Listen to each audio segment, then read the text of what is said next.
All the ideas were original. They weren't just rehashed projects from the past. The thing that struck me most was that how well put together everything was. It was very well-rounded. I was amazed by the time and effort that all the students put into their project. I was blown away by the extravagant designs and posters and presentations.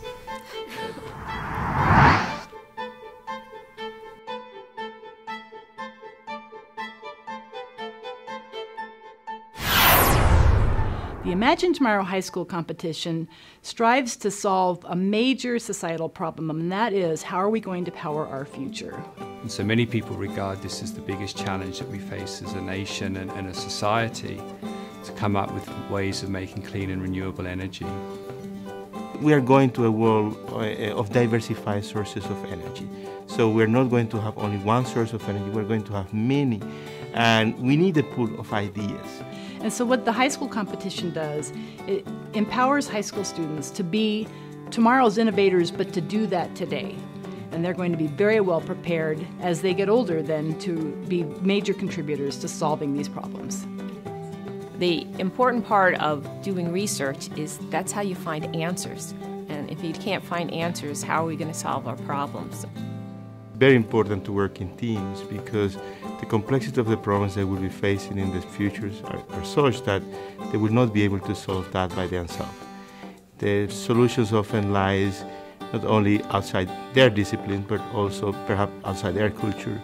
So they need to learn how to work across disciplines, across culture. If you don't work in teams, you won't be able to talk to other people who might have the information you need to know to answer the questions or solve the problems. This year is the first year the Imagine Tomorrow High School competition is going to be open to students in 4 states, not just in Washington State. So the competition is going to be tougher. It's a great opportunity. It assured me that I wanted to be a civil engineer. And I've got an internship through Imagine Tomorrow because of one of the judges.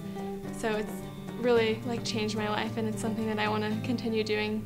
I thought it was great having adults as judges who were honestly, genuinely interested in what you did for the project.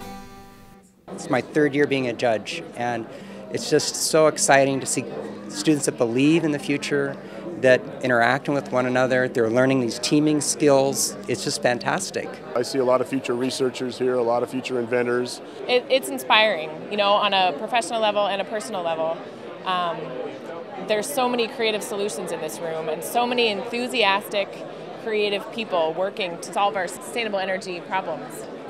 It is a lot of fun. This is my 4th year with the activity. It's gotten better every year. I think the thing that amazes me and amazes many of the judges is that when we look at the competition, we have to kind of think twice to remember that these are high school students. And I think what's really impressive to me and the wow factor is that they come to many of these challenges with a completely fresh approach, and I think that's very exciting. The main idea of our project is ideas that you can implement in your house right now. The thing that we're trying to get people to realize is that it's not so hard to be green. The biggest thing that I've learned is to stay practical about what you want to do. Right now, our world is facing an energy crisis, and I think students kind of offer a lot of innovation and ideas for the future, and so we're the ones who are going to be the future, and so I think that just our ideas can spark new change. The Imagine Tomorrow High School competition is for the first time adding a topic around biofuels, and that's really exciting and very relevant for the Pacific Northwest because we have a lot of potential biomass. United States converts most of the oil it imports into transportation fuels. So we clearly have to develop alternatives to the production of transportation fuels, and biofuels are the only alternative we have today. When I think about the Imagine Tomorrow High School competition, the first phrase that comes to me is future innovators. We are really trying to help high school students think about how they can change the world and translate their ideas into real results. I think the first word that comes to mind is curiosity, and I think it's important to have students that have that curiosity because that's how we're going to come up with new ideas and new solutions to some of these challenges. Well, the first word that comes to my mind is enjoyment. I really enjoy the competition. I say this is the best day of the year for us. All you students that want to do this next year, I really challenge you to think outside the box, because this is your chance to have your wildest idea, your wildest dream to be realized with the team of students. We have to have like a countdown or something. What are we doing? Like, we're just like throwing our arms up and be like, imagine tomorrow. Or make a face. Like crazy life. Imagine tomorrow!